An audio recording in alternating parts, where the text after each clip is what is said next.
out where the wind carves names into stone, and justice answers to no one. She rode in alone, a black widow, scarred by flame and silence, clutching a deed no white man wanted her to keep. They said her husband burned defending the ranch. They buried an empty coffin and handed her a charred scrap of fabric like it could silence her questions. But 6 months later, she was still there, still standing. And then, one stormy night, as thunder walked the horizon like judgment on horseback, someone knocked. Not a neighbor, not the law, a stranger with eyes like history and a voice that knew her name. That was the night everything changed, when ghosts rode back into the light and the truth refused to stay buried. This is not just a Western. It's the story of a woman they tried to erase, a legacy lit not by fire, but by resistance. What did you think of today's story? If it brought you any warmth or made you smile even for a second, drop a simple "good" in the comments below. Got your own thoughts or feelings? I'd love to hear them seriously. And hey, don't forget to hit that subscribe button. It's free, and it truly helps us grow this space for stories that matter. Thanks so much for being here. The Louisiana sun beat down on freedom's reach with the indifferent fury of a vengeful God. A year had passed since Elijah's body, broken and fever-racked from the swamp's miasma, or so the official story went, had been committed to the damp earth. Sarah Amani Washington still wore the somber hues of mourning, but the fabric, though dark, was patched and mended, testament to a year of unceasing toil. Her eyes, once hollowed by despair, now held the hard, flinty glint of resolve. The Mississippi Delta air, thick with the scent of cypress and decay, did little to soothe the ache in her back as she hammered another shingle onto the leaky roof of their small cabin. Each swing of the hammer was a defiance, each nail a small victory against the encroaching wilderness and the whispers from Blackwood Landing that a lone woman, a black woman, couldn't possibly hold on to such prime bottomland. Later, as dusk bled, purple and orange across the sky, she stood before the wind chime Elijah had fashioned from scavenged metal. Its discordant melody, his only marker on this land he'd poured his soul into. "I ain't gonna let them take it, Elijah," she murmured, her voice low, raspy from disuse and dust. "Not an inch. This here is freedom's reach, our freedom. I promise you that."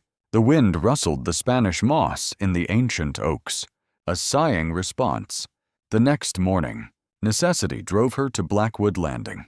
The settlement, a collection of rough-hewn buildings clinging to the edge of the swamp, was a place she avoided. But her supplies were dwindling.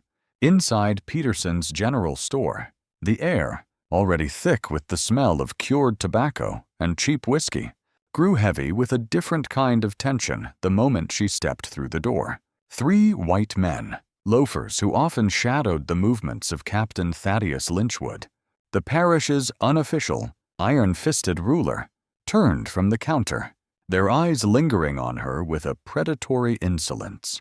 "Well, now," one of them drawled, a man with a perpetually sneering face named Cletus. "Looky here, Ms. Washington herself, gracing us with her presence. Heard that land of yours is too rich for one little colored gal to handle. Fertile land like that." Another, a hulking brute called Jeb, chimed in, spitting a stream of tobacco juice dangerously close to her worn boots. "Wasted on the likes of her. Ought to be put to proper use by white hands." Sarah faced them, her back straight, her gaze unwavering. The fear, a cold knot in her belly, was there, but she'd be damned if she let them see it. "This land is mine," she stated, her voice clear, cutting through their derision. "Bought and paid for with the sweat and blood of my husband, Elijah Washington. And anyone who thinks they can take it will answer to me, and to the Lord." A tense silence followed, broken only by the nervous cough of old Mr. Peterson from behind the counter. Cletus took a step closer, his eyes glinting with malice. Before he could speak, a gnarled hand, dark as polished mahogany, slipped a small cloth bag into Sarah's. Auntie Maeve, her face a roadmap of wrinkles and ancient wisdom, leaned in close, her voice a barely audible whisper. "Mind yourself, child. There's a restless shadow hangin' heavy round freedom's reach. That land's sacred ground. But some folks got no respect for nothin' holy. These herbs will offer some protection. Keep 'em close." The old woman's eyes held a knowing sorrow. Sarah nodded her thanks, the small bag a comforting weight in her palm. The moment passed. The men, perhaps sensing Peterson's unease or Auntie Maeve's quiet power, grumbled and turned back to their whiskey. The reprieve was short-lived. A few days later, Silas Henderson, a land speculator known for his greasy smile and Lynchwood's backing, paid her a visit. His previous attempts to buy freedom's reach had been cloaked in false sympathy. This time, the mask was off. "Mrs. Washington," he began, his voice oozing a predatory smoothness as he surveyed her small, struggling farm. "I've been more than patient. Captain Lynchwood, as you know, has taken an interest in acquiring properties in this parish for improvement. He's authorized me to make you a final, very generous offer for this modest parcel." Sarah's eyes narrowed. "What generous price does your Captain Lynchwood put on my husband's grave?" "Mr. Henderson, on the calluses on my hands, freedom's reach ain't for sale. Not for your gold. Not for Lynchwood's threats." Henderson's smile tightened, the geniality vanishing like mist in the morning sun. "A lone woman like yourself. It's a hard life. This land, it needs a strong hand. A man's hand. Captain Lynchwood is a man of vision. He can make this land truly productive." He paused, his gaze hardening. "You'll regret this stubbornness, Mrs.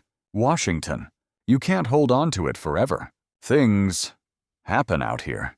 He mounted his horse, leaving his words hanging in the humid air like a poisonous vapor. The threat didn't take long to materialize. One morning, she awoke to a scene of calculated cruelty. A section of her newly mended fence lay trampled, her small flock of chickens brutally slaughtered, their bodies strewn across the yard. It was a clear, vicious message. Near the carnage, half hidden in the dew-kissed grass, lay a single, crimson feather, the kind Lynchwood's enforcers sometimes wore in their hat bands. A wave of cold fear washed over Sarah, quickly followed by a surge of white-hot anger. They wanted to break her spirit, to terrify her into submission. "They want to scare me," she muttered, her hands clenched into fists as she surveyed the ruin. "They think a colored woman's spirit is so easily crushed. I'll show them." With grim determination, she set about repairing the fence, her movements fueled by a cold fury. That night, she reinforced the cabin door and slept with Elijah's old shotgun loaded beside her cot. The days that followed were filled with an uneasy watchfulness. Then, the strange occurrences began. One morning, Elijah's old leather horse reins, which she kept carefully stored in a wooden chest, were inexplicably hanging from a peg in the empty stable. More unsettling still, they were tied with a specific, intricate knot. A knot Elijah had always used to mark safe paths through the treacherous Blackwood swamp. A shiver traced its way down Sarah's spine. It was too specific, too personal to be a coincidence. Was it her grief playing tricks on her? Or was Elijah's spirit trying to tell her something? The nights grew more unnerving, faintly, carried on the humid breeze from the direction of Blackwood Swamp. She began to hear the mournful, unmistakable sound of a harmonica, Elijah's harmonica. He'd played it often, sad, soulful melodies that echoed the deep, unspoken sorrows of their people. Now, the sound was a ghostly lament, a melody of loss and warning. Each time she grabbed the shotgun and ventured towards the swamp, her heart pounding, the music would cease abruptly as she drew near. leaving only the chirr of crickets and the croaking of frogs. Once, drawn by the haunting notes, she found fresh footprints, not her own, larger, a man's boot, leading deep into the swamp before vanishing near a grotesque, ancient cypress tree, its gnarled roots like skeletal fingers clutching the black water. The air there felt colder, heavier. Sleep offered no escape. Dreams of Elijah became frequent, vivid. He never spoke, his face etched with a profound sadness. He would simply stand before her, his eyes filled with an urgent, unspoken message, and point towards the old, rust-stained iron box where he'd kept his important papers and few treasured possessions. The dream repeated, night after night, each time more insistent. Sarah's initial fear began to curdle into a grim suspicion. This was no accident, no mere haunting. The vandalism, Henderson's threats, the strange signs, the music, it was all connected. Someone was trying to drive her off her land, or perhaps drive her mad. But why the elaborate charade with Elijah's memory? Was his spirit truly restless, or was someone else pulling the strings, manipulating her grief, leading her towards something? The recurring dream of the iron box became an obsession. Finally, her nerves frayed, her resolve hardening into a desperate need for answers. Sarah pulled the heavy box from beneath her cot. Her hands trembled as she lifted the lid. Inside, nestled amongst Elijah's few belongings, a worn Bible, a tintype photograph of them on their wedding day, a handful of arrowheads. She found it a single, torn page from a journal. Elijah's familiar scrawl, hurried, agitated. Evidence is too dangerous here. It read, "Lynchwood suspects. Must get it to my trusted friend from the north. He knows the truth about As crimes, the secret. It's all at St. Magdalen's Rest. God help us if he finds it first." The words hit Sarah with the force of a physical blow. It had to be Lynchwood, a trusted friend from the north. Who? And St. Magdalene's Rest. What was it? A place, a forgotten church. The pieces, jagged and incomplete, began to form a terrifying picture. Elijah hadn't died of swamp fever. He'd been silenced. A wave of cold fury, sharper and more focused than any she had felt before, washed through her. This wasn't just about land anymore. This was about justice, about truth. "Elijah," she whispered, clutching the torn page, her voice thick with unshed tears and a terrible resolve. "I'll find it. I'll find the truth. And I swear to you, I'll make them pay. I will protect freedom's reach, not just for us, but for every soul they've wronged." Her fear was gone, burned away by the fire of this new purpose. She laid out Elijah's shotgun, her own smaller pistol, a box of shells, a meager supply of dried meat and hardtack. The swamp waited, dark and treacherous. But Sarah Imani Washington was no longer just a grieving widow. She was a hunter, and the ghosts of the past were now her guides. There was no turning back. The tattered journal page felt like a burning coal in Sarah's hand, each of Elijah's hastily scrawled words a fresh stab to her heart. Lynchwood, St. Magdalen's Rest, a trusted friend from the north. The pieces were still scattered, but a horrifying picture was beginning to emerge. Elijah hadn't just died. He'd been silenced. And the swamp, with its fevers and its hidden dangers, had been a convenient accomplice to murder. Her grief, a dull ache for so long, now sharpened into a razor-edged fury. She would find this St. Magdalen's Rest. She would unearth this key to truth. She would avenge Elijah, as if summoned by the turmoil in her soul. The sky outside began to roil. The humid air, already thick enough to choke on, grew heavy, oppressive. The wind, a mere whisper moments before, began to moan through the cypress trees, a low, mournful sound that escalated into a frantic shriek. Rain lashed against the small cabin, driven by a furious gale. The storm Sarah had sensed brewing in her heart had found its echo in the heavens. Inside, she moved with a grim purpose, checking the bar on the door, ensuring Elijah's shotgun was loaded. The cabin, her sanctuary, suddenly felt fragile, exposed, and then, above the howl of the wind and the relentless drumming of rain on the roof, she heard it again, the faint, ghostly strains of Elijah's harmonica, a sorrowful melody weaving through the storm's chaos, closer this time, almost as if it were just outside her door. Her blood ran cold. A sudden, sharp rapping on the door jolted her, nearly causing her to discharge the shotgun. She whirled, pressing herself against the wall beside the door, her heart hammering against her ribs. Who would be out in this maelstrom? Lynchwood's men, come to finish what they'd started. "Who's there?" she called out, her voice tight, trying to project a strength she didn't feel. A man's voice, ragged and strained, answered over the din of the storm. "Shelter. Caught in this devil's tempest. Just need a dry place till it passes." Sarah remained pressed against the wall, her mind racing. It could be a trick. "State your name and business." "Moses Freeman," the voice yelled back. "No business 'cept stayin' alive." Moses Freeman. The name meant nothing to her. She peered through a tiny crack in the shutters. A tall, broad-shouldered figure stood hunched against the driving rain, his clothes plastered to his frame, water streaming from the brim of a battered hat. He looked more drowned rat than threat, but appearances could be deceiving in this land of treachery. With the shotgun leveled, she slowly unbarred the door, opening it just enough to see him clearly. "Stay right there," she commanded, her voice hard. "Who are you, truly, and what brings you to my door in the dead of a hurricane?"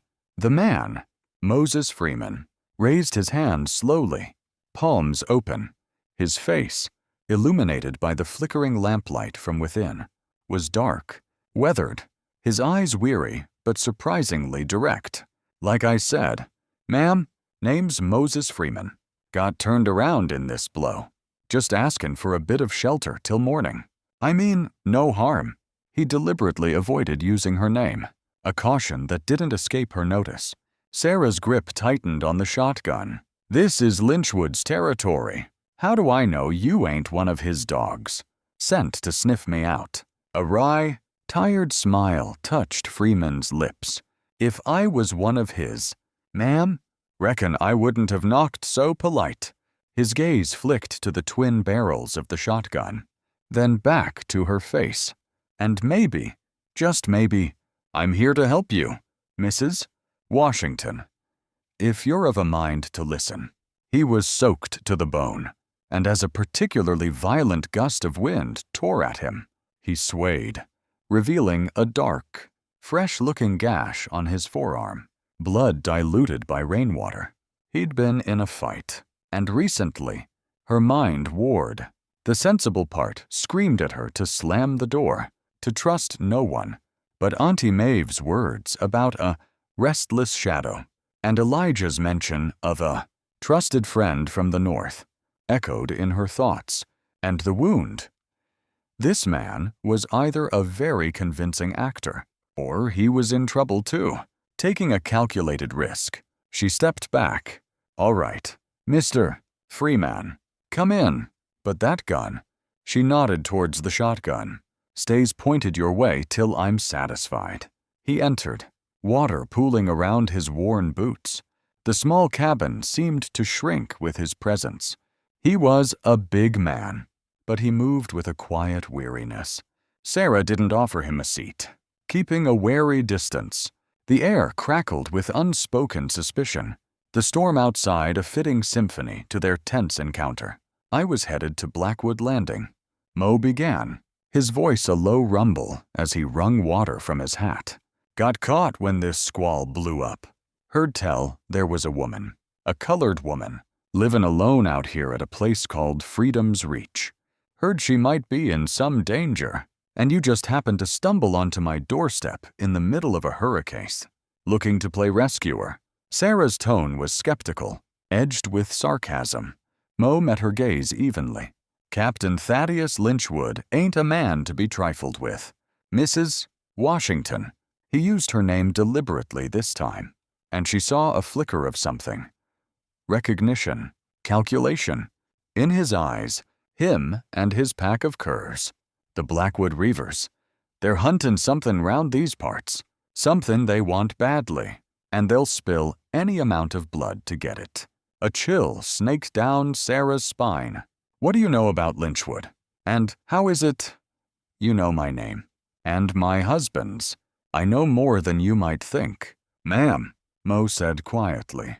And I knew Elijah Washington. Knew him well. He paused, then added. He always favored the right side of his mouth when he was chewing on a problem. Didn't he? And that scar above his left eyebrow. Got that from a runaway mule when he was just a boy. Down in Georgia. Sarah's breath hitched. Those were details. Intimate details. Things only someone who truly knew Elijah would recall. The wall of her suspicion began to crumble, replaced by a bewildering mix of hope and fear. Who was this man? The harmonica lay on the small table where she'd left it after her last futile search in the swamp. Mo's gaze fell upon it, and his demeanor shifted. The weariness in his eyes replaced by a profound, unexpected sadness. That, he said, his voice dropping, thick with emotion, that there's Elijah's harp, his music maker. He played it for me. The last night. Sarah stared at him, her mind reeling. The last night, she whispered, her hand instinctively going to her throat. You were with Elijah. The night he died. Mo nodded slowly, the pain in his eyes raw, undisguised. I was Mrs. Washington. I am the friend from the north he wrote of. He gestured vaguely towards the iron box. Elijah and I, we were working together, gathering proof of Lynchwood's thieving, his murders. That night, down by the Blackwood Bayou, we were ambushed. Lynchwood's men. It was dark, chaotic. His voice broke. Elijah, he made sure I got away, with some of the papers. He bought me time. Elijah was the bravest man I ever knew. Mo continued, his voice choked with a grief that mirrored her own. He gave me a task, a sacred trust, and I failed him. I couldn't protect him. The pieces slammed into place with brutal clarity. The swamp fever, the accident, all lies. So, it wasn't a fever, Sarah said, her voice trembling, tears finally breaking free. Hot and furious. Elijah. They murdered him, didn't they? They did, Mo confirmed, his own eyes glistening. Killed him for what he knew, for what we'd found. He reached inside his sodden shirt and pulled out a small, oilskin-wrapped packet. Carefully, he unfolded it, revealing a few yellowed, crumpled documents. This is all I could save, part of the evidence. Together, by the flickering lamplight, with the storm still raging outside, as if trying to claw its way in. They examined the papers. They were fragmented. Hastily scribbled notes detailing land grabs, the names of families driven from their homes, dates of suspicious deaths. Damning? Yes, but not enough. Not the irrefutable proof they needed to bring a man like Lynchwood down. This ain't all of it, Mo said, his brow furrowed. The most important part, the ledger, the signed depositions. Elijah had them hidden. He called it the key to truth. Said it would unlock everything. Just before we were separated. He managed to tell me, St. Magdalene's Rest. He said, the key is at St. Magdalene's Rest. Sarah looked at Mo, her gaze burning with a new, fierce intensity. St. Magdalene's Rest, she repeated. Elijah wrote of it in his journal. We have to go there. Moi. We have to find that key. I know, Mo replied, his eyes meeting hers. reflecting her own grim determination. "That's why I came, Sarah, to finish what Elijah started, to honor his memory. But Lynchwood, he's no fool. If he suspected Elijah, he might have sniffed out St. Magdalen's too. The path will be dangerous, more dangerous now than ever." Sarah rose, the shotgun feeling like an extension of her own will. "I ain't afraid, Mr. Freeman. For Elijah, for freedom's reach, for every soul crying out for justice in this cursed land, I'll face whatever hell Lynchwood can unleash." The storm outside began to abate as dawn approached, its fury spent. Inside the small cabin, a fragile alliance had been forged in shared grief and a burning desire for retribution.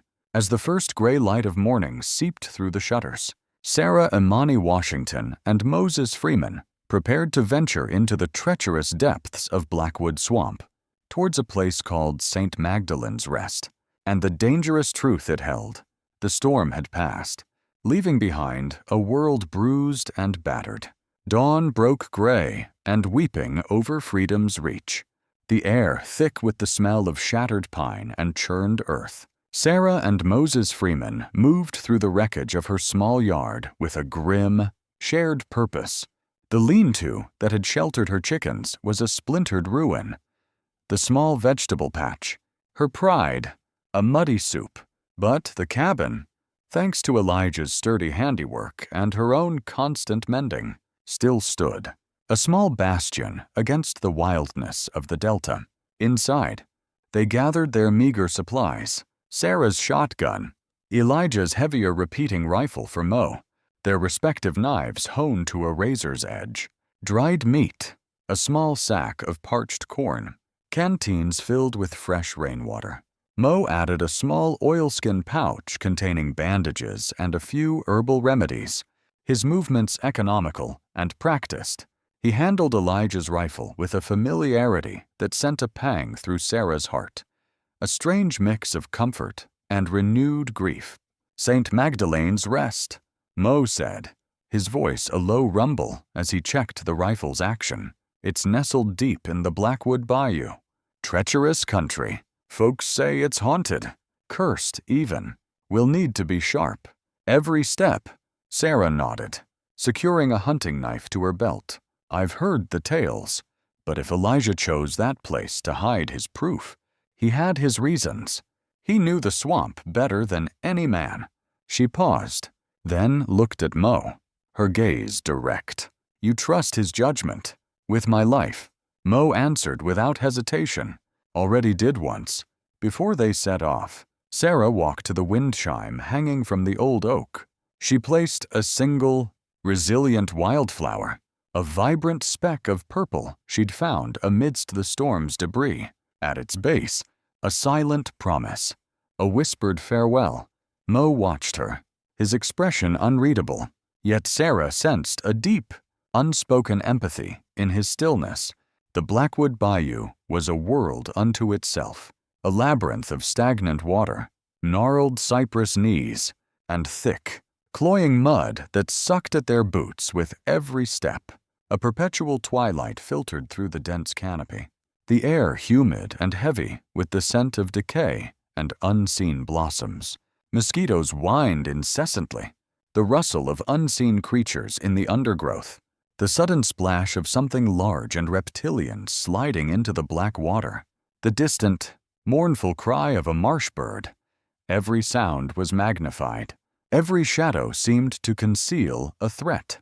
Mo moved with a surprising surety, his eyes constantly scanning their surroundings, his machete occasionally flashing to clear a path through the tangled vines. Sarah followed close behind, shotgun ready, her own senses stretched taut. They came to a fork, two equally uninviting paths disappearing into the gloom. Mo paused, studying the subtle signs. A bent reed here, a particular type of moss nami on a tree trunk there. "This way," he finally declared, choosing the narrower, more overgrown trail. Hours later, as Sarah, weary and mud-caked, pushed aside a heavy curtain of Spanish moss, she almost stepped on it. a thick-bodied cottonmouth, coiled and ready to strike, its spade-shaped head mere inches from her ankle. Before she could even cry out, Mo's arm shot out, yanking her back with a force that nearly unseated her. In the same fluid motion, his knife flashed, pinning the snake's head to the mud with a sickening thud. Sarah's breath came in ragged gasps, her heart hammering against her ribs. "Thank you," she whispered, her voice trembling. Mo merely nodded, wiping his blade on a clump of leaves. Swamp don't offer second chances.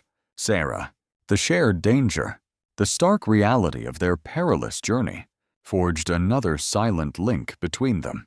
Later that afternoon, as they paused to drink from their canteens, Mo, hunkered down, pointed to the muddy bank of a shallow slough. Fresh tracks, large boot prints, not their own, heading in the same direction they were traveling, but set with a stealthy deliberation that suggested the tracker was trying to remain unseen. "We got company," Mo said, his voice a low growl. He examined the prints closely. "And I don't like the look of 'em. Too clean, too deliberate. Could be Gator Fin." Sarah felt a cold dread creep up her spine. Gator Fin. The name was whispered with fear, even in Blackwood Landing. Lynchwood's most notorious enforcer. A man said to be more animal than human. A tracker and killer who knew the swamp like the back of his own blood-stained hand. "Are we being followed?" "Mom," she whispered, her hand tightening on her shotgun. He motioned for silence, his eyes scanning the dense foliage, his ears straining against the cacophony of swamp sounds.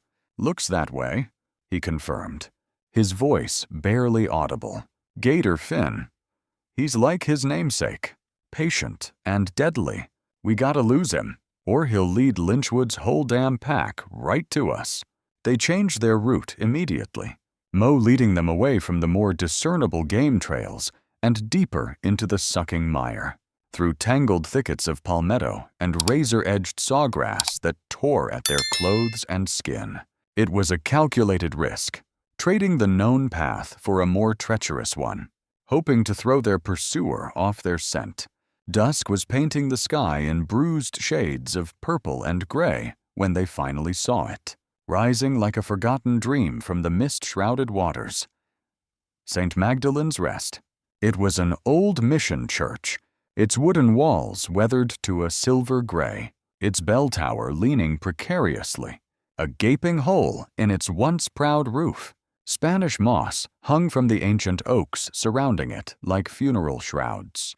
The air here was heavy, still, imbued with a profound, sorrowful silence that seemed to swallow all other sounds. As they approached, a figure emerged from the shadows of the porch. An old black woman, her face a symphony of wrinkles, her back bent with age, yet her eyes, when she lifted them, were sharp, intelligent, and deeply weary. She was sweeping the fallen leaves from the decaying porch with a twig broom. "Sister Hattie, you folks lost?" she asked, her voice surprisingly strong. "Resonant, or are you seeking something in this god-forsaken place?" Her gaze was direct, appraising, missing nothing. Mo stepped forward, removing his battered hat. "Mother," he said respectfully, "we ain't lost. We've come on the guidance of Elijah Washington. He told us you might be keeping something for him, something important." Sister Hattie's eyes softened for a moment at the mention of Elijah's name, a flicker of sorrow crossing her features. "Elijah," she sighed. "That poor, brave boy. Yes, he entrusted me with a burden, told me to guard it well, but the swamp whispers many lies. How do I know you ain't more of Lynchwood's devils? Come to trick an old woman." Sarah stepped forward, her heart pounding. She reached into her satchel and drew out Elijah's harmonica. "Mother," she said, her voice thick with emotion, "I am Sarah, Elijah's wife." She held out the harmonica. "This was his. He played it. He told me about you, about your kindness, about how he trusted you more than anyone in this troubled land. Sister Hattie looked from the harmonica to Sarah's face, her gaze intense, searching. Elijah always said, the old nun murmured, a faint smile touching her lips, that the sweetest song comes from a heart that's known sorrow but ain't been broken by it. What was the last song he was trying to learn? Child, the one that always made him cuss under his breath, 'cause he couldn't quite get the notes right. Sarah's mind raced back. Elijah, frustrated, blowing a discordant note, then laughing. It was Sweet Low, Sweet Chariot, she said, a tear tracing a path through the grime on her cheek. He said the high notes were made for angels, not for a sinner like him. A genuine smile lit Sister Hattie's face. That's my Elijah, she said softly. Come inside. Children, the night air in the bayou ain't fit for honest folk. She led them into the dim, musty interior of the church. Dust motes danced in the few feeble rays of light that pierced the gloom. Through cracks in the boarded-up windows and the hole in the roof, the place smelled of damp wood, decay, and something else. A faint, lingering scent of beeswax and old prayers. He came here often. Your Elijah, Sister Hattie said, her voice echoing slightly in the empty nave. Worried, always worried. Said he was trying to dam a river of wickedness with just his 2 hands. She led them past the crumbling altar, towards a section of the wall where the wood paneling looked slightly askew. With a grunt of effort, she pushed aside a loose board, revealing a dark, hidden recess. Nestled inside was a small, intricately carved wooden box. He said if anything happened to him, this was to go to his Sarah, or to the friend he trusted from up north. Said it held the key. With trembling hands, Sarah took the box. Mo stood beside her, his expression grim, expectant. She lifted the lid. Inside, nestled on a bed of faded velvet, was a leather-bound ledger, its pages filled with Elijah's neat, precise handwriting. Accompanying it were several folded letters, their seals broken, and a crudely drawn map. As Sarah began to read, her breath caught in her throat. It was all there, meticulously documented Lynchwood's land grabs, extortion, intimidation, the names of his victims, dates, figures. The letters were damning testimonies from those too afraid to speak out publicly. The map. It seemed to pinpoint locations deep within the swamp, marked with cryptic symbols. This was it. The key to truth. Enough to hang Lynchwood 10 times over. A surge of triumph, cold and fierce, coursed through Sarah. We have it, Ma, she whispered, her voice hoarse. We have him. But as Mo reached for the ledger, a guttural laugh echoed from the church doorway. Well, now, ain't this a cozy little prayer meetin'? Gator Finn stood silhouetted against the fading light, a wicked-looking skinning knife in one hand, a long-barreled pistol in the other. 2 more of Lynchwood's thugs flanked him, their faces cruel, their eyes glinting with malice. They had been more than just following. They'd been waiting. Thought you could outsmart old Gator. Did ya? Finn sneered, his voice like stones grinding together. That box, little lady, hand it over nice and slow, and maybe, just maybe, I'll let you and your buck here die quick. Before Sarah or Mo could react, gunfire erupted. The church became a claustrophobic death trap of muzzle flashes, splintering wood, and the acrid smell of gunpowder. Mo shoved Sarah behind the crumbling altar, returning fire with Elijah's rifle. Sister Hattie, with surprising agility, pushed Sarah further down, shielding her with her own frail body. Sarah, her fear momentarily eclipsed by a surge of protective fury, raised her shotgun and fired at one of the advancing thugs, the blast echoing like thunder in the confined space. The man screamed, clutching his leg, and went down. Gator Finn, enraged, grabbed Sister Hattie, pulling her in front of him as a shield. Damn you, woman, Mo roared, a sound of pure animalistic rage, and fired again, the bullet grazing Finn's shoulder. The outlaw howled in pain and fury, shoving Sister Hattie aside. She fell heavily, a small cry escaping her lips. Seeing his chance, Mo lunged. The fight became brutal, hand to hand.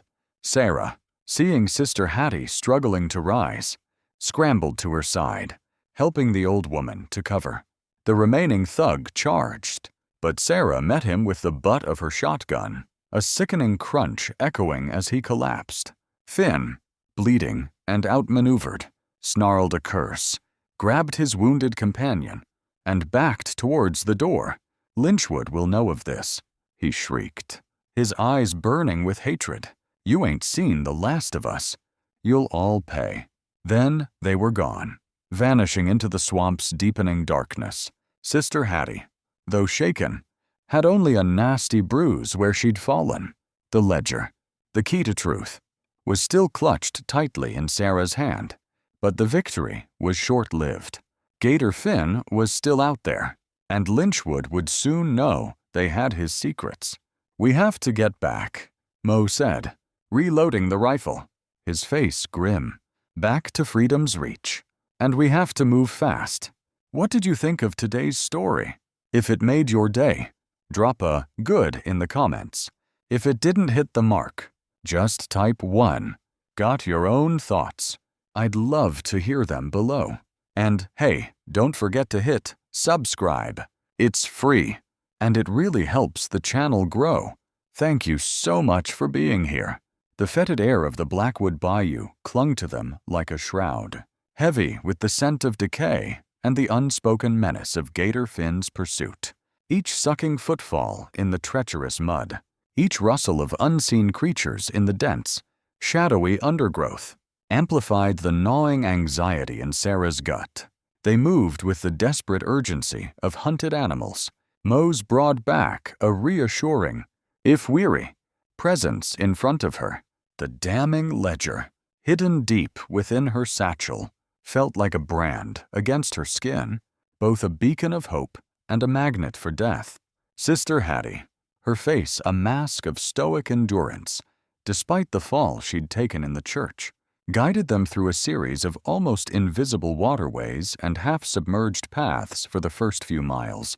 Her ancient eyes, sharp as a hawk's, missed nothing, her knowledge of the swamp's treacherous heart, a lifeline. "This bayou," she'd rasped, her breath coming in shallow gasps as they helped her over a fallen cypress log. "It remembers everything, child, remembers the blood spilled, the tears shed. It'll protect its own, if you show it respect, but it'll swallow fools and wicked men whole." When they finally reached the hidden trapper's hut, a dilapidated structure barely discernible from the surrounding swamp, she clutched Sarah's hand. "Go now, and may the spirits of the just walk with you. That truth you carry, it's a heavy stone. Use it to build, not just to crush." With a final, searching look at Mo, a look that conveyed a world of unspoken understanding, she disappeared into the hut, a resilient ghost melting back into the bayou's embrace. Freedom's reach, when they finally stumbled into the familiar clearing, was bathed in the lurid, bloody hues of a rapidly dying sun. The air was unnaturally still, a suffocating blanket that seemed to press down on Sarah's very soul. There was no time for the exhaustion that clawed at her limbs, no time for the fear that threatened to paralyze her. Gator Finn, she knew, was a relentless tracker. He would have already delivered his news to Lynchwood. The wolves would be at their door before the moon was high. They won't wait for full dark. "Sarah," Mo confirmed her fears, his voice a low, gravelly rumble as he scanned the perimeter of the farm. Elijah's rifle held loosely in his grip. Lynchwood's the kind to strike when he thinks his prey is winded and witless.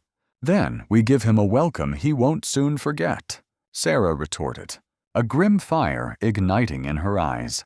She retrieved the ledger from her satchel. For a moment, she held it, feeling the weight of the lives and losses recorded within its pages. Then, With a decisive nod, she moved to the loose stone in the hearth Elijah had always meant to fix, their secret hiding place for small valuables. She slipped the ledger deep into the cool, dark cavity, replacing the stone carefully. Only she and the silent ashes of countless fires knew its location. A small, fierce satisfaction warmed her. Let them tear the cabin apart, they wouldn't find it.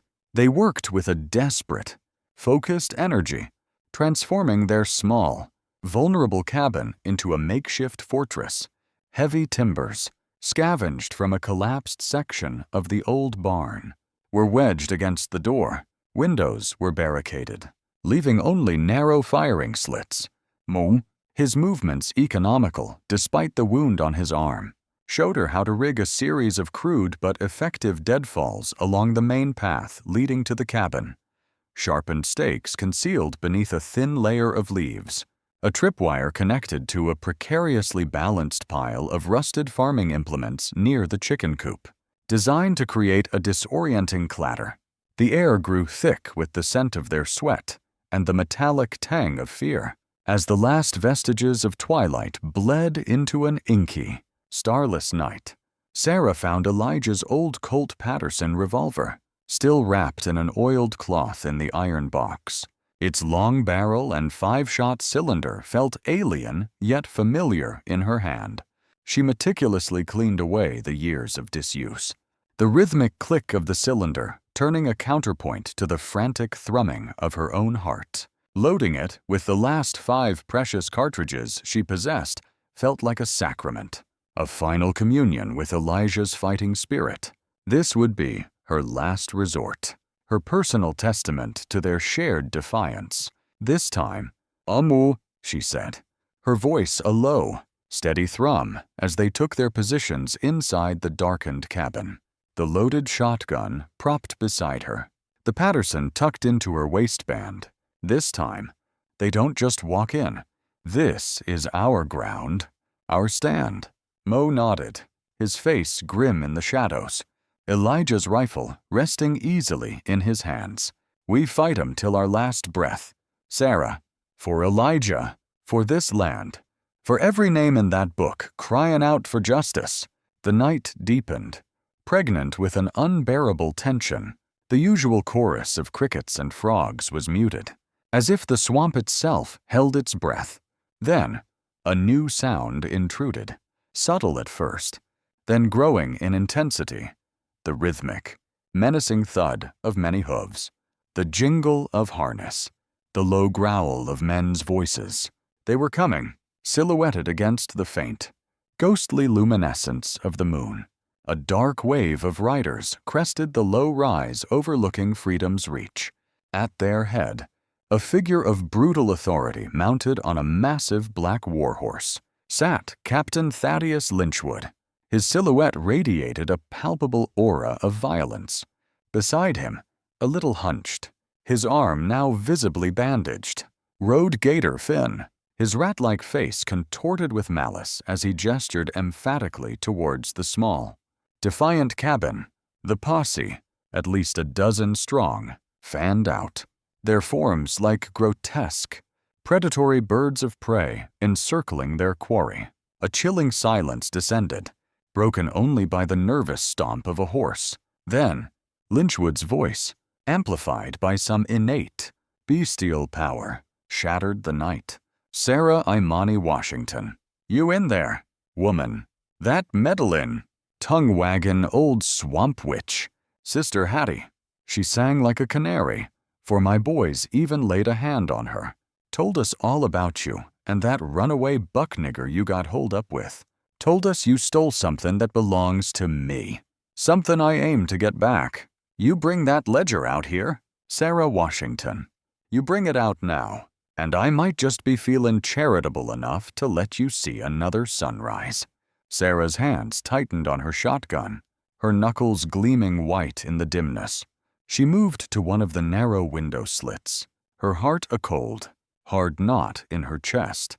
Taking a deep breath, she shouted back, her voice ringing out across the yard, clear and strong, laced with a contempt that transcended fear. Thaddeus Lynchwood. The only thing I have for you in this house is a reckoning for Elijah, for every soul you've crushed under your heel.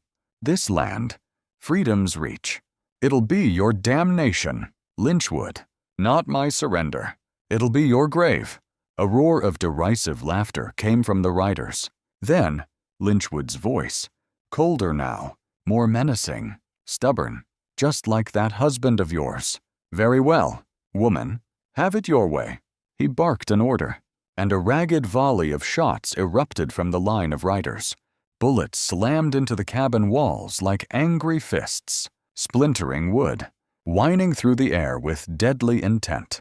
One slug tore through the window frame inches from Sarah's face, showering her with tiny, stinging shards of wood. Another screamed past her cheek, so close she felt its malevolent heat, leaving a burning graze and a thin, shocking trickle of blood. She wiped it away with the back of her hand, not flinching, her eyes blazing with a hatred that was as pure and unyielding as tempered steel. The assault began in earnest. Several of Lynchwood's most reckless men, fueled by whiskey and their captain's bloodthirsty promises of plunder, broke from the line and charged towards the cabin on foot, their wild yells splitting the night, their pistols barking. First wave, Mo muttered from his position in the small, stifling loft, where he had a slightly better, though more exposed, field of fire through a chink in the roof shingles. Hold your fire, Sarah. Let him feel a little too confident. Sarah's breath hitched, her finger tightening on the trigger. The urge to fire, to unleash the storm of buckshot in her barrels, was almost overwhelming, but she trusted Mo's judgment. She waited, watching the dark figures running, stumbling, growing larger in her sights. When the attackers were halfway across the yard, their triumphant whoops echoing eerily, Mo's rifle finally cracked. The lead man pitched forward as if struck by an invisible fist. His cry cut short. The others faltered, their bravado momentarily checked. Now, Sarah, give 'em hell. She fired the shotgun, the roar deafening in the confined space, the recoil jarring her shoulder, the buckshot scythed through the night. Another man screamed, a high, thin sound, and went down, clutching his leg, his momentum carrying him into a grotesque, sprawling fall. The charge broke, the remaining attackers scrambling for the dubious cover of the darkness and the few sparse trees. They'll try the door next, Mo called down, his voice tight with concentration. That's their only way in without climbing. He was right. A group of 5 or 6 men, galvanized by fresh curses and threats from Lynchwood, regrouped. They heaved a heavy, fallen log onto their shoulders and, with guttural grunts, began to use it as a battering ram against the reinforced cabin door. The heavy thuds reverberated through the small structure, each impact a physical blow. Focus on the door, Sarah yelled, ramming fresh shells into the shotgun with frantic, practiced speed. She and Mo poured a concentrated fire into the group at the door, their bullets thudding into the log, splintering its surface, forcing the attackers to duck and weave, their efforts becoming more ragged. One man, a little too slow to duck, caught one of Mo's carefully aimed rifle shots in the shoulder and spun away, howling. The ramming attempt faltered, then ceased as they dragged their wounded comrade back into the shadows. But Lynchwood's men were like a plague of locusts, relentless and numerous. They fanned out, using the darkness and the scant cover of the yard to lay down a withering crossfire, bullets ripping through the thin cabin walls, sending splinters flying, creating a terrifying cacophony. Mo, Sarah cried out, a shaft of pure terror piercing her resolve as she saw him lurch violently, his hand instinctively flying to his left shoulder. You're hit. Damn it. Just a scratch. He gritted out, his face contorted in pain, but she saw the dark stain rapidly spreading on his worn shirt, the way his arm sagged uselessly at his side. He tried to raise the rifle again, his movements clumsy, his aim unsteady. Keep firing, Sarah. Don't let him pin us down. Lynchwood, watching from horseback, his face a mask of incandescent fury as he saw his men repeatedly repulsed, his casualties mounting, finally lost all semblance of control. "Burn 'em out, you damn fools," he roared, his voice cracking with rage. "Get in there and drag 'em out, or I'll skin every last yellow-bellied coward among you myself. All of you, charge, no retreat." Under their captain's murderous, desperate urging, the remaining reavers launched a final, frenzied assault. The cabin door, already weakened and splintered, groaned and protested under a renewed, furious barrage from the battering ram. With a final, sickening crack that sounded like the breaking of bones, it burst inwards, torn from its hinges, gator fin, his face a demonic mask of savage glee and pain from his earlier wound, was the first one through the gaping hole, his wicked skinning knife flashing in the dim, smoky light from the dying fire.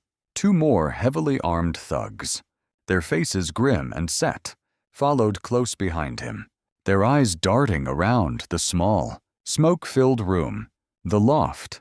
"Moo," Sarah screamed, firing the last shells from her shotgun at the intruders, the blast momentarily forcing them to duck back, giving Mo precious seconds. "Hold the stairs. Don't let them get up there." Nema, his face a ghastly white, his left arm hanging limp, nodded grimly. He positioned himself precariously at the top of the narrow, rickety ladder leading to the loft, his rifle spitting flame, a one-man bastion against the tide. Downstairs, Sarah found herself terrifyingly alone, facing Gator Finn and another reaver in the main room of the cabin. Her shotgun was empty. With a snarl, she swung it like a club, connecting with the second man's head with a satisfying, bone-jarring thud. He went down like a pole-axed steer, stunned, and out of the fight. But Gator Finn, fueled by pain and a berserker rage, was on her in an instant, his wounded leg barely slowing him. He lunged, his skinning knife arcing through the smoky air, aimed at her throat. "You'll pay for this leg, you black-hearted bitch," he snarled, his breath hot and rank with the smell of cheap whiskey and bloodlust. "You and your murdering master are the ones who'll pay for Elijah." Sarah spat back, dodging his wild slash by a hair's breadth, her heart a frantic drum against her ribs. She dropped the useless shotgun and, with a desperate lunge, fumbled for Elijah's Colt Patterson, tucked securely into her waistband. The cabin was a claustrophobic, smoky hell, the air thick with the stench of gunpowder, fear, and spilled blood. The sounds of Mo's desperate defense upstairs, a counterpoint to her own life-or-death struggle. She brought the heavy pistol up, cocked the hammer, and fired. The bullet caught Gator Finn square in the chest. He stopped, a look of shocked surprise on his brutal face, then a cough, a gout of blood, and he crumpled to the floor, his skinning knife clattering uselessly beside him. Just as Finn fell, a new, more menacing shadow filled the shattered doorway. Captain Thaddeus Lynchwood himself, his face a thundercloud of pure, unadulterated rage, his heavy Colt dragoon gripped tightly in his meaty fist. Seeing Finn down and Sarah seemingly cornered, he advanced on her, his boots crunching on the debris-strewn floor. He grabbed her roughly by the hair, yanking her head back with brutal force, pressing the cold, unforgiving muzzle of his revolver hard against her temple. "The ledger. Whore. Where is it hidden?" he hissed, his eyes burning with a manic light. "Talk, or by God, I'll scatter your brains across this floor. Your husband, Elijah, he was a stubborn, meddling fool too, begged for his life. He did, down there, in the swamp, cried like a baby when my boys finally cornered him. He was trying to break her, to terrorize her into submission. But his own venomous rage was his undoing. Told him then, anyone who knows too much, anyone who dares to write my name, Thaddeus Lynchwood's name, in some damned black book alongside lies and slander about the Miller plantation business, or Old Man Peters's farm, or that little misunderstanding with the riverboat cargo, they don't get to breathe God's clean air no more. He was, in his towering arrogance, confirming the very crimes meticulously detailed in the hidden ledger. Sarah stared into his hate-filled eyes, a cold, terrifying calm settling over her. She might die here, in this smoke-filled, blood-soaked cabin, but she would die knowing the truth was safe, that his reign of terror was numbered. Suddenly, a strangled, inhuman cry erupted from behind Lynchwood. Moses Freeman, his face a ghastly mask of blood and sweat, his left arm hanging uselessly, had used his last reserves of strength and willpower to pull himself from the loft ladder. He launched himself, not with a weapon, but with the sheer, desperate, primal force of a dying man, tackling Lynchwood with the impact of a runaway steer. The captain, caught completely, utterly off guard, stumbled forward, his gun discharging harmlessly into the rough-hewn ceiling.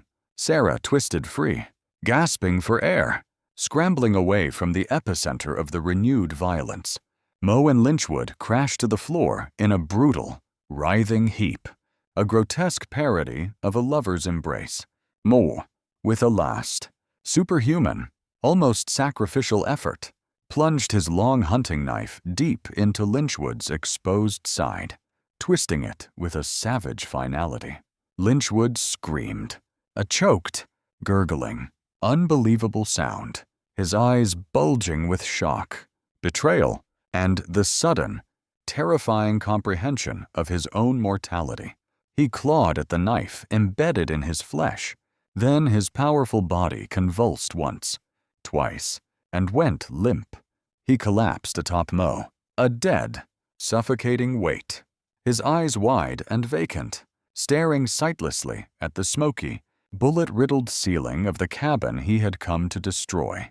The few remaining reavers, witnessing their invincible captain's ignominious fall, their bloodlust instantly extinguished by a sudden, stark, animalistic fear, broke and fled, scrambling over each other in their desperate haste to escape the cabin of death and the avenging spirits that seemed to haunt it. An unearthly silence descended, broken only by Sarah's ragged, sobbing breaths and the soft, pained, almost inaudible groans of Moses Freeman, lying half-crushed, half-drowned in blood, beneath the dead, oppressive weight of their chief tormentor. The battle for freedom's reach, against all odds, was over. The silence that descended upon freedom's reach in the wake of the battle was a suffocating, unholy thing, thicker than the acrid gunpowder smoke that still stung Sarah's eyes and throat. It was broken only by the crackle of a few dying embers from a burning outbuilding, the distant, mournful hoot of an owl, and the ragged, shallow breathing of Moses Freeman. He lay where he'd fallen after his heroic, desperate lunge, half-crushed beneath the dead, oppressive weight of Captain Thaddeus Lynchwood. Dawn, when it finally crept over the ravaged horizon, was a bloody smear of crimson and bruised purple, mirroring the carnage that littered Sarah's yard. She moved like a wraith through the devastation, her body an aching symphony of exhaustion and adrenaline-fueled pain, her spirit numb. The bodies of Lynchwood's reavers lay contorted in the grotesque postures of violent death. Her cabin, her sanctuary, was a bullet-riddled ruin, the door blasted from its hinges, windows shattered, the air thick with the coppery sweet stench of blood and the lingering odor of fear. Her first thought was for Mo. With a strength she didn't know she possessed, she managed to heave Lynchwood's massive corpse aside. Mo was unconscious, his face a ghastly, waxy pallor beneath its layer of grime and blood. The wound in his shoulder was a ragged, weeping mess. Panic, cold and sharp, pierced through Sarah's numbness. She couldn't lose him too, not after he'd saved her, saved Elijah's truth, drawing on the fragmented herbal knowledge Auntie Maeve had shared, and a lifetime of making do with nothing. Sarah frantically tended to his wounds. She tore strips from her own petticoat, already stained and ripped, to staunch the bleeding, then packed the worst of the gashes with a poultice of crushed yarrow and spiderwebs, old remedies for staunching blood and warding off infection. Her hands, though trembling, were surprisingly steady as the sun climbed higher, casting a merciless light on the scene. Sarah retrieved the ledger from its hiding place in the hearth. Its weight in her hands was both a burden and a validation. Elijah's sacrifice, Mo's bravery, her own desperate fight. It had all been for this, for the truth.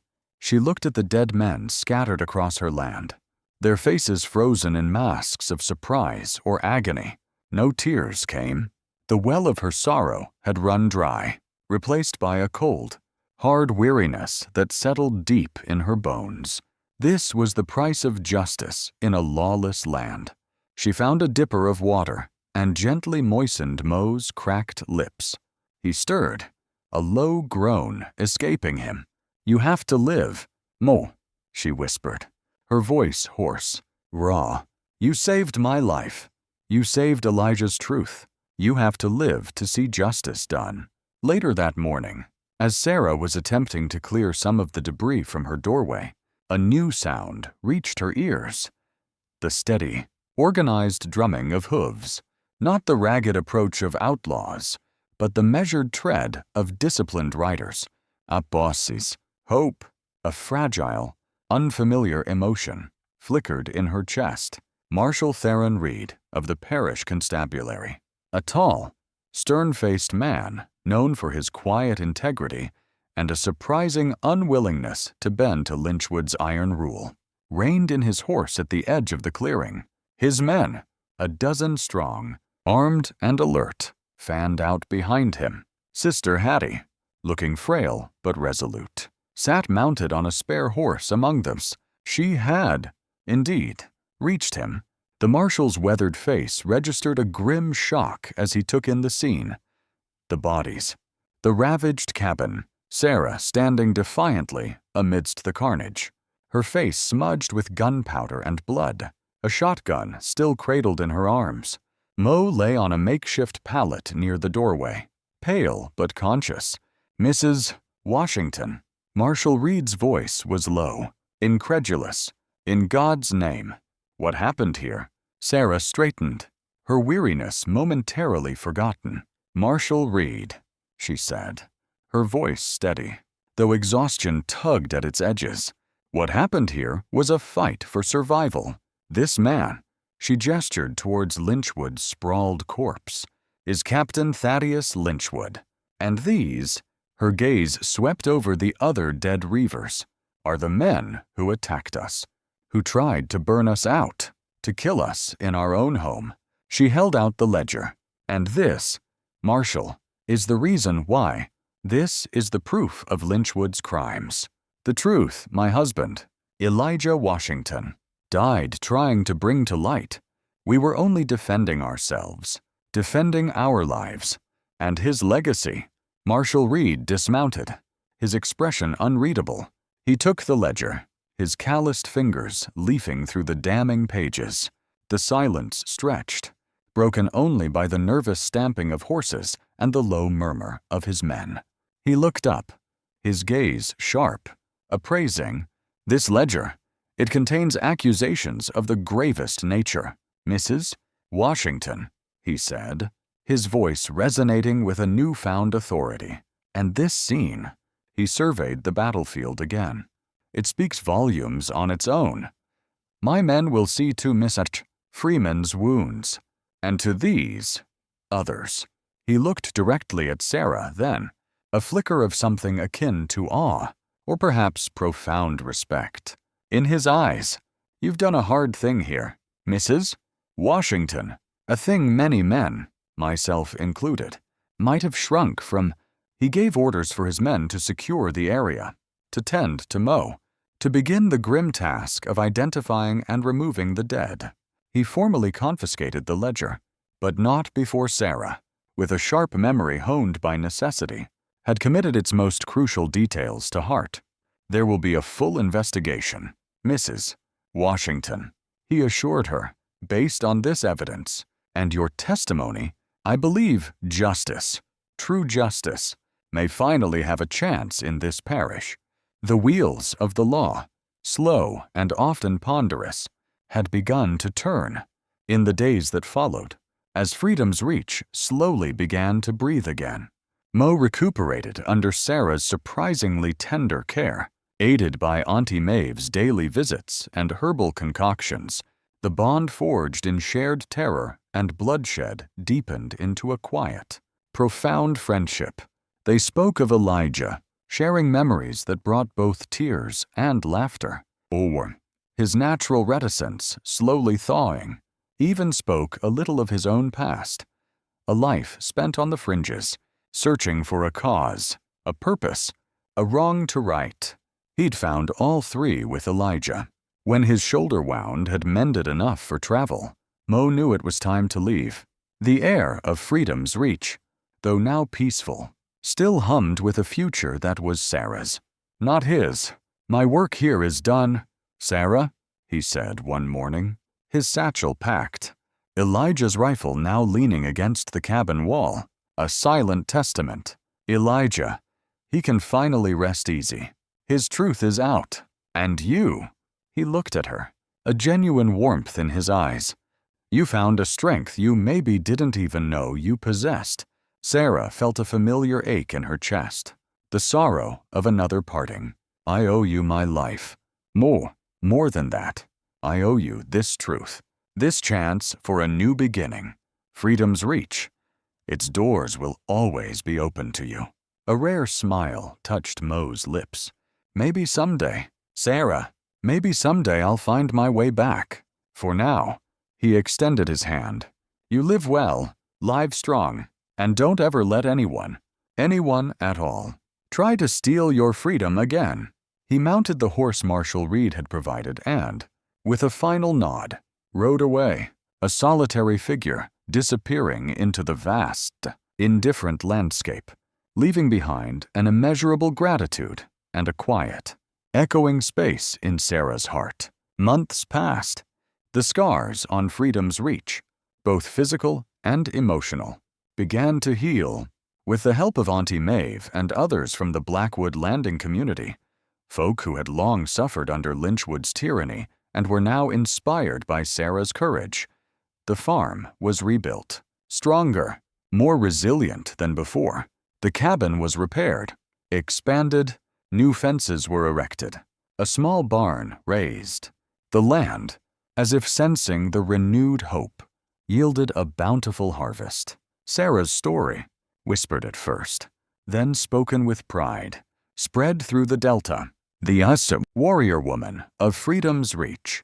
They called her a symbol of defiance, of survival, of a justice hard won. Then, one late autumn night, as a cold, driving rain lashed against the new, sturdy shutters of her cabin, she heard it again.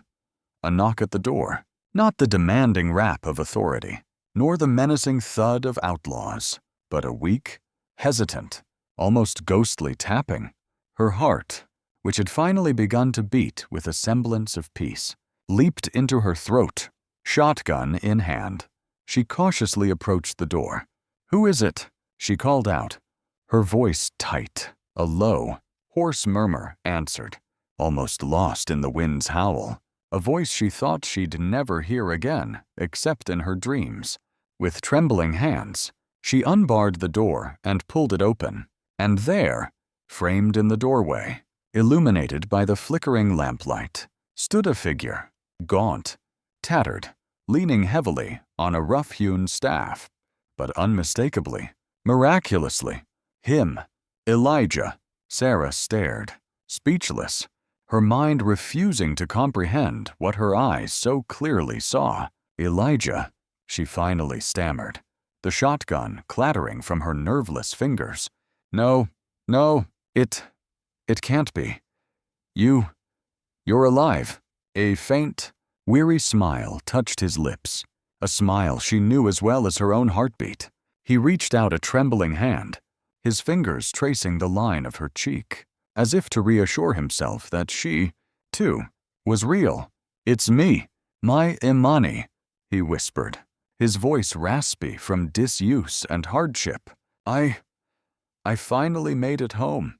Tears, hot and unstoppable, streamed down Sarah's face as she threw herself into his arms, a lifetime of sorrow and longing pouring out in a single, choked sob.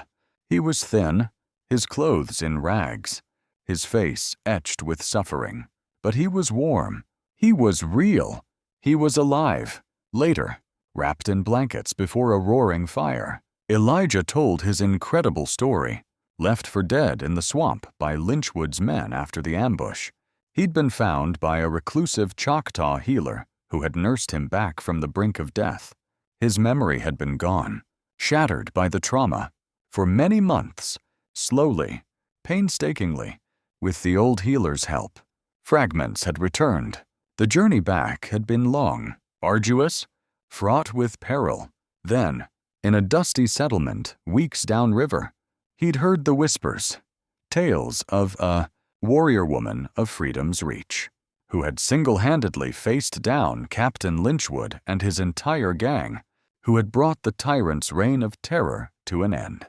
He knew, with every fiber of his being, that it had to be his Sarah, his Imani. Sarah, in turn, told him everything. About Mo, about the ledger, about the siege and the battle, about the fragile, dawning hope for justice. They wept together, for the time lost, for the suffering endured. They laughed, a joyous, incredulous sound, for the miracle of his return, for the love that had endured. Elijah picked up his old harmonica, his fingers, though stiff and scarred, still finding the familiar notes. He began to play, not the mournful melodies of the past, but a new tune, a song of hope, of resilience, of a love that had conquered even death. Freedom's reach, once a symbol of her solitary struggle, was now truly reborn. It was not just a patch of land wrested from the wilderness, not just a testament to her freedom, but a sacred place where justice had been served, where love had been miraculously rekindled from the ashes of despair. Together, Elijah and Sarah Washington looked out at the storm-swept land, their hands clasped, their hearts full, stronger and more united than ever before. Elijah's ledger, the key to truth, would now become their shared weapon, their shield, as they faced the future, ready to continue the fight for their community, for their land, for the enduring promise of freedom. If this story stirred something in you, made your heart ache, your breath catch, or your hands clench just a little, tell me. Leave a comment below. Doesn't have to be long, just a word, a feeling, a truth you saw in it. What would you have done in her place? Have you ever stood your ground when the world told you to fold? And if you'd like to hear more stories like this, tales of grit, love, loss, and the kind of courage that doesn't ask permission, hit that subscribe button. We're building a space for voices that don't flinch and stories that don't forget. Your support keeps it alive. Thank you for riding this one out with me.